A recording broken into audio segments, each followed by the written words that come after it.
Hey guys, welcome to the start of a new build series.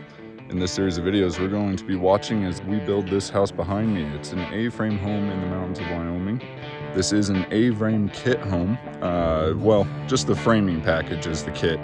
They do offer different levels for the kit. You can get the entire home from start to finish as a kit. You can get just the framing or anywhere in between. We just got the framing package from them, decided to try it out and see how these kits work. All the rest of it we're just doing standard. So in this series of videos, you're going to see a lot of time lapse of the build. I'll interject some explanation here and there as we go, and then I'll do some more videos further down the road, kind of talking about my experience with the A-frame kit home, talking about some of the details that they have, some of the choice of materials, and the processes that we use in order to get this thing built using this kit. Other than that, we'll probably discuss some other things along the way regarding general home building tips and things like that. So stay tuned and hopefully you guys enjoy it. It's been a fun one so far.